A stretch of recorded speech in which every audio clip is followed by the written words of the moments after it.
Hello friends, अब हम start करेंगे प्रेजेंट कॉन्टिन्यूअस टेंस। जिसके पहले हम लोगों ने सिंपल प्रेजेंट टेंस ऑलरेडी पढ़ रखा है। तो सिंपल प्रेजेंट टेंस के लेक्चर में हमने जो भी रूल्स फॉलो किए थे, सेम रूल हमें फॉलो करना है प्रेजेंट कॉन्टिन्यूअस टेंस में, एक्सेप्ट हेल्पिंग वर्ब और पोजिशन ऑफ मेन वर्ब। तो यहाँ पर आप देख रहे हैं कि सिंपल प्रेजेंट टेंस में हमने हेल्पिंग वर्ब डू और डस का यूज किया था, तो वहीं पर प्रेजेंट कॉन्टिन्यूअस टेंस में हम helping verb is, am, are का यूज कर रहे हैं। और जहां पे हमने सिंपल प्रेजेंट टेंस में मेन वर्ब का फर्स्ट फॉर्म यूज किया था, वहीं पर हम यूज कर रहे हैं मेन वर्ब का first form plus ING. So simple participle verb का फॉर्म कहा जाता है आईएनजी फॉर्म को, जेरंड फॉर्म को। तो यहाँ पर हम देखेंगे कि कैसे हमें ये करना है। मैंने आपको बहुत नॉर्मल सी चीज बताई थी, जब कभी हम किसी असर्टिव सेंटेंस को डील करते हैं तो हमें सिर्फ इतना ध्यान में रखना है, subject, helping verb, main verb, object. ये बहुत अच्छे से तब क्लियर होगा जब पीछे की 2 से 3 वीडियो जो हमारी बनी है वो आप देख पाएंगे। फिर यहाँ पर हम subject, helping verb, main verb और ऑब्जेक्ट यही पोजीशन पे काम करेंगे जब कभी भी हमें यहाँ पे कोई असर्टिव सेंटेंस दिया है। तो यहाँ पर है वह घर जा रहा है, तो ये कंटिन्यूअस टेंस है, जो भी काम हो रहा है वो कंटिन्यू हो रहा है। दैट इज वाई कि वो जा रहा है, रहे हैं, रहा है, रहे हैं। दैट काइंड ऑफ सेंटेंस जब हम बोलते हैं, जब हमें ये पता चलता है कि वो सेंटेंस ऐसा कुछ डिटरमाइन कर रहा है जिसमें काम हो रहा है, तो वो प्रेजेंट कॉन्टिन्यूअस टेंस होगा। उसमें helping verb is, am, are लगाना है। इज जो है वो सिंगुलर के साथ, एम जो है वो आई सब्जेक्ट के साथ और आर जो है वो प्लूरल सब्जेक्ट के साथ हम यूज करेंगे यहाँ पर। तो वह घर जा रहा है, वह दैट मीन्स एक पर्सन है, लड़का है, वह घर जा रहा है, तो जाने का काम कर रहा है। सब्जेक्ट पहले लिखेंगे, फिर हेल्पिंग वर्ब लिखेंगे, फिर मेन वर्ब लिखेंगे, देन हम ऑब्जेक्ट यूज करेंगे। तो इसका सब्जेक्ट वह होगा, वह को हम लिखेंगे ही। फिर helping verb, subject, helping verb, main verb, object. He, then helping verb is, काम क्या हो रहा है, जाने का। तो मैंने आपको बोला मेन वर्ब के फर्स्ट फॉर्म के साथ ING, he is going to, object home. तो हमने बहुत इजीली कर दिया, subject, helping verb, main verb, object. He is going to home. वैसे ही हम खेल रहे हैं, तो हम यहाँ पर एक प्लूरल सब्जेक्ट हो गया। सेम चीजें हमें करनी है, शमो का यूज करना है। शमो मतलब तो मैंने आपको ऑलरेडी बताया है और आप जानते भी हैं, subject, helping verb, main verb, object, subject, helping verb, main verb, object. तो यहाँ पे भी हम सेम करेंगे। जैसे सब्जेक्ट यहाँ पे प्लूरल हो जाएगा वी, दैट इज वाई यहाँ पे हेल्पिंग वर्ब जो है आर आ जाएगा। काम क्या कर रहे हैं हम यहाँ पे, हमारा मेन वर्ब जो है वो खेलने का है, तो खेलने को हम प्ले कहते हैं। और जैसे कि यहाँ पे आईएनजी पुट करना है, क्यों, क्योंकि ये काम कंटिन्यूअस हो रहा है। So we are playing, we are playing, हम खेल रहे हैं। तो ये दो तो आपका असर्टिव सेंटेंस का फॉर्मेट हो गया। लेकिन नीचे आपको क्या मिला, नीचे आपको इंटरोगेटिव मिला है, वो भी 2 टाइप में। जैसे वह कब आ रहा है और वे घर क्यों जा रहे हैं। तो ये दोनों सेंटेंसेस जो है WH टाइप सेंटेंस है, जिसमें आपको कब, क्यों, ऐसे जो वहां पे वर्ड दिए हैं उनको आपको पहले इंग्लिश में लिखना होगा। जैसे कब है तो कब को हम लिखते हैं व्हेन। और एक नॉर्मल सा चीज जो मैं आपको इसके पहले वीडियो में बता चुकी हूँ, subject, helping verb, main verb, object तो हम असर्टिव के लिए यूज करते हैं, बट इंट्रोगेटिव के लिए भी कुछ है। हेल्पिंग वर्ब और सब्जेक्ट की पोजीशन चेंज हो जाएगी, मेन वर्ब और ऑब्जेक्ट वैसे ही रह जाएगा। जैसे वी आर प्लेइंग का हो जाएगा आर वी प्लेइंग, तो ये क्वेश्चन बन जाएगा। सेम यहाँ पे वह कब आ रहा है, when, then helping verb when is, then subject, then coming. Helping verb subject, main verb object होगा तो आप लिखेंगे व्हेन इज ही कमिंग, वह कब आ रहा है। सेम वैसा ही वह घर क्यों जा रहे हैं। सो क्यों हम पहले लिख लेंगे, WH वर्ड हमें पहले ही लिख लेना है। वाई, वे मतलब दे, प्लूरल हो गया। सो वाई आर दे, जाने को लिखेंगे गो और आईएनजी लगाएंगे। They are going to home. बहुत इजीली यहाँ पर हमने सेंटेंस बना दिया, why are they going to home. So इस तरीके से आप इसको कर सकते हैं। और अगर आपके पास कोई नेगेटिव सेंटेंस है जैसे कि हम खेल नहीं रहे हैं, सो आप लिख सकते थे वी आर नॉट प्लेइंग। वह कब आ रहा है, और यहाँ पे वह घर क्यों जा रहे हैं, अगर है तो क्यों नहीं जा रहे हैं, तो आपको यहाँ पे आर के साथ नॉट का यूज करना था। अब यहाँ पर आपको नेगेटिव में ज्यादा कुछ नहीं, इज है तो इज नॉट, आर है तो आर नॉट, देन एम है तो एम नॉट, तो ऐसा आपको यहाँ पर यूज करना है। देन ये आपका पूरा प्रेजेंट कॉन्टिन्यूअस टेंस का। सो फ्रेंड्स अब हम देखेंगे प्रेजेंट परफेक्ट टेंस। तो प्रेजेंट परफेक्ट टेंस को अगर हमें करना है तो हमें सेम वो रूल फॉलो करने पड़ेंगे जो हमने सिंपल प्रेजेंट टेंस और प्रेजेंट कॉन्टिन्यूअस टेंस में किया था। तो रूल्स बिल्कुल वैसे होते हैं हर बार की तरह। इस बार भी हम इनके हेल्पिंग वर्ब और मेन वर्ब की पोजीशन में चेंजेस देखेंगे, जो कि यहाँ पे हमने देखा परफेक्ट मतलब दैट हैज बीन डन, वो हो चुका है।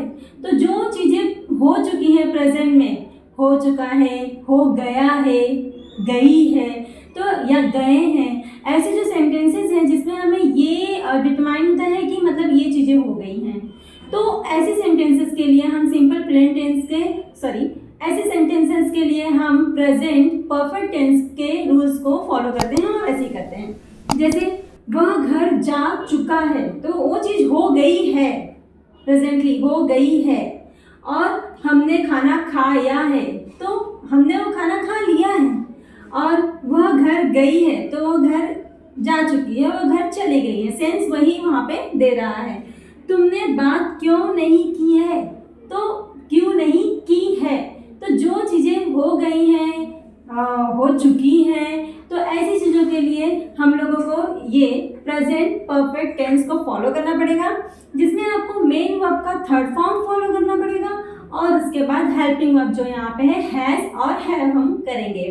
सो सबसे पहले हम यहाँ देखेंगे वो घर जा चुका है। तो मैंने आपको सबसे पहले ये चीज़ बताई थी कि subject, helping verb, main verb, object. देखिए असर्टिव के लिए आप बंद करके एक ही चीज़ आपके दिमाग में होना चाहिए, subject, helping verb, main verb, object. तो मैंने आपको कहा कि हम केवल हेल्पिंग वर्ब और मेन वर्ब का फर्स्ट फॉर्म है या सेकेंड फॉर्म है या थर्ड फॉर्म है या फिर पार्टिसिपल है, वो हम देखेंगे। सो यहाँ पे है subject, helping verb, main verb, object, हमें वो ध्यान देना है। तो वह घर जा चुका है, तो सब्जेक्ट इसमें बनेगा ही, और ही जो कि सिंगुलर है तो सिंगुलर के लिए हम हैज यूज करेंगे और प्लूरल और आई के लिए हम हैव यूज करेंगे। सो ही हैज, यहाँ पे जो मेन वर्ब है वो है जाने का, तो जाने का go, went, gone, he has gone to home. So हमने यहाँ पे इसको एकदम अच्छी तरह से किया, subject, helping verb, main verb, then object. तो सेम चीजें हमें नीचे भी करनी, क्योंकि नीचे भी असर्टिव सेंटेंस है। तो यहाँ पे आप जनरली देख रहे हो यहाँ पे असर्टिव और इंट्रोगेटिव ऐसे ही सेंटेंसेस दिए हुए हैं। हमने खाना खाया है, सो प्लूरल है वी, तो हैव आएगा, और काम यहाँ पे खाने का हो रहा है, eat, ate, eaten, we have eaten food, हमने खाना खाया है। अब यहाँ पे हम क्या देखेंगे, वह घर गई है, तो ये एक सेंटेंस है, यहाँ पे क्वेश्चन मार्क दिया, तो बोलने का तरीका चेंज हो जाएगा। वह घर गई है, तो आप इसका जवाब हाँ में दे सकते हैं और ना में दे सकते हैं। वह घर गई है, तो आप हाँ भी बोल सकते हैं और आप ना भी, यस और नो टाइप क्वेश्चन। तो इसकी शुरुआत ही हेल्पिंग वर्ब से होती है, WH वर्ड लगाने की ज़रूरत नहीं है, जैसे कि हमने पहले वीडियोज़ में देखा है। सो वह घर गई है, सो हमें ऐसे सेंटेंसेस में, जैसे कि मैंने आपको बोला असर्टिव के लिए subject, helping verb, main verb, object use करना है। तो इंट्रोगेटिव में उसका आपको बस एक्सचेंज करना होगा, हेल्पिंग वर्ब पहले, सब्जेक्ट बाद में, बाकी सब वैसे ही रहना है। तो हेल्पिंग वर्ब इसमें क्या आएगा, क्या वह घर गई है, तो सिंगुलर, किसी एक लड़की के बारे में बात हो रही है, तो हम हैज का यूज करेंगे, has she gone to home. देखिए हमने ज्यादा चेंजेस नहीं किया है, हमने चेंजेस बस इतना किया है कि हेल्पिंग वर्ब पहले यूज कर लिया है और सब्जेक्ट जो है हमने बाद में यूज किया। तो आपको हर इंट्रोगेटिव में यही करना है, हेल्पिंग वर्ब पहले यूज करना है और सब्जेक्ट जो है उसे बाद में यूज करना है। यहाँ पे तुमने बात क्यों नहीं की है, तो ये WH टाइप क्वेश्चन है, यस नो तो है नहीं, क्यों नहीं किया तो आप हाँ या ना तो नहीं बोल सकते, आपको रीजन देना होगा। सो सबसे पहले आप देखेंगे कि इसमें WH वर्ड क्या है, तो ये है क्यों, क्यों मतलब वाई, तो मैंने यहाँ पे वाई जो है लिख दिया। इसके बाद आप देखना है सेम यही फॉलो करना है, helping verb subject main verb object. तो हेल्पिंग वर्ब इसमें क्या होगा, तुम मतलब यू, तो प्लूरल में कंसिडर होता है वो। तो वाई हैव, देखिए आपको नॉट लगाना है, वो तो जरूरी है हमें लगाना है बिकॉज यहाँ पे नॉट का यूज हुआ है, लेकिन आप कभी भी ना सब्जेक्ट और हेल्पिंग वर्ब ये जो होता है इनके बीच में कुछ नहीं लगाएंगे। जैसे आपने यहाँ पे हैव लगा दिया तो आप यहाँ पे हैव नॉट नहीं यूज कर सकते, आप हेल्पिंग वर्ब और सब्जेक्ट की पोजीशन सेम स्टिल वही रहने दीजिए। जैसे कि वाई हैव यू, अब आप यहाँ पर नॉट यूज कीजिए, why have you not talked to him, या टॉक तक भी लिखेंगे तो भी चलेगा, हिम और हर लिखेंगे तो भी ठीक है। तो इस तरीके से आपको प्रेजेंट परफेक्ट टेंस का यूज करना है और इतना ही चीज हमें आगे के भी सारे सेंटेंसेस में करना होगा। आपको एक बात याद रखनी है कि हेल्पिंग वर्ब और मेन वर्ब की पोजीशन ही वहाँ पे चेंज होगी, बाकी मेथड आपको सेम फॉलो करना है। सो अभी हम देखेंगे सबसे लास्ट जो प्रेजेंट टेंस का सब टाइप है, वो यहाँ पे ये है प्रेजेंट परफेक्ट कॉन्टिन्यूअस टेंस, और ये परफेक्ट है और कॉन्टिन्यूअस है। तो इसमें कैसा है कि हम जो काम चल रहा है और कुछ टाइम से चल रहा है, मतलब जिसमें आपको टाइम भी दिया है 2 घंटे से, 2 दिन से, 2 महीने से, 2 साल से, या फिर 1997 से, समथिंग लाइक अगर ऐसा कोई आपको टाइम दिया है और वो बोल रहा है कि ये काम उस टाइम से कंटिन्यू है, तो हम उसे परफेक्ट कंटिन्यूअस समझेंगे, मतलब जिसमें ड्यूरेशन दिया हुआ है कि कब से काम चल रहा है।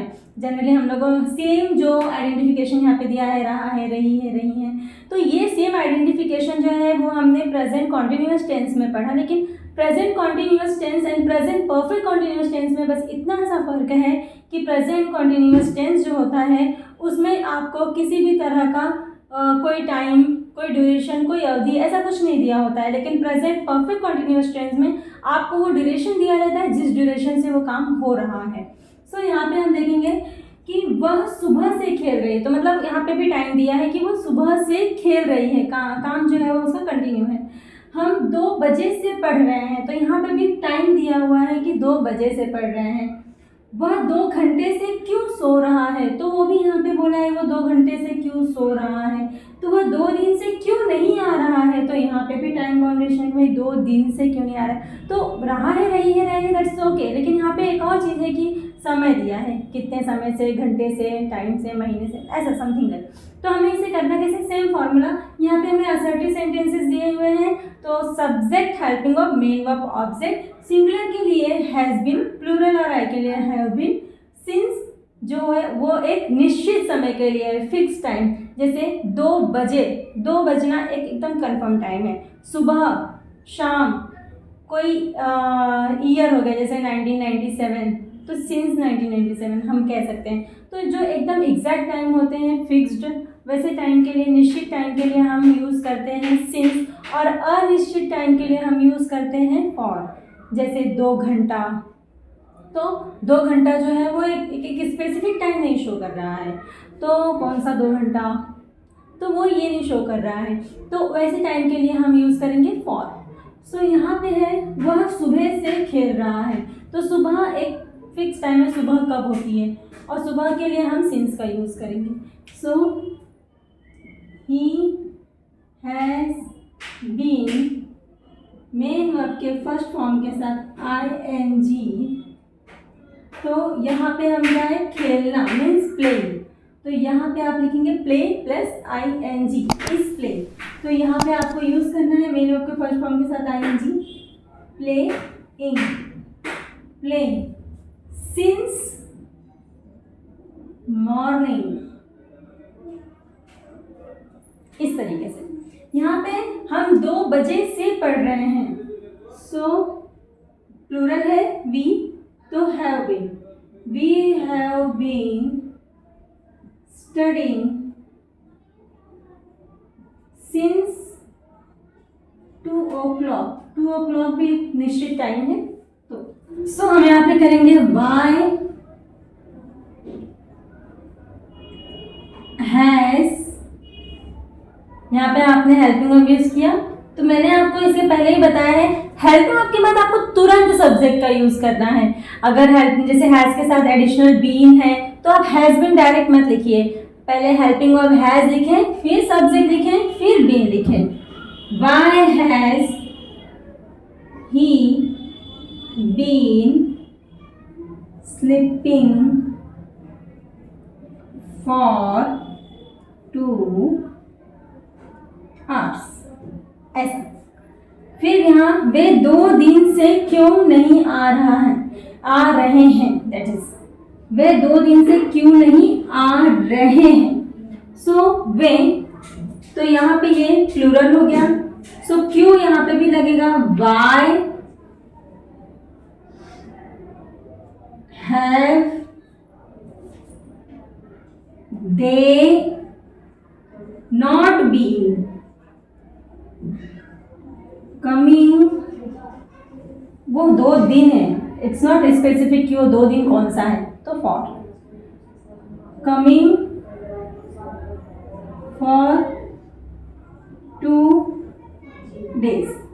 तो इस तरीके से हम करेंगे। मैंने सिंपल प्रेजेंट टेंस की जो लेक्चर मैंने अभी बनाया है उसमें मैंने बहुत इलोबरेट करके बताया है, और उसी मेथड से हमने present continuous, present perfect, present continuous, perfect continuous भी किया। तो ये जो हम लोगों ने अभी प्रेजेंट टेंस को कंप्लीट किया, मैं आपको बोलूँगी कि सिंपल प्रेजेंट टेंस को बहुत अच्छी तरह से करिएगा। एक बात बोलूँगी, जैसे कि हमने लकड़ी काटनी है तो हमें हमारे ब्लेड को बहुत शार्प करना होगा, तो हम बहुत फास्ट नहीं कर सकते, वैसे बेस को बहुत शार्प करना होगा। सिंपल प्रेजेंट टेंस इस पूरे टेंस का बेस है, तो आप उसको पहले केयरफुली देखिएगा, फिर सारे टेंस आपको बहुत अच्छी तरह से समझ में आ जाएंगे। Thank you.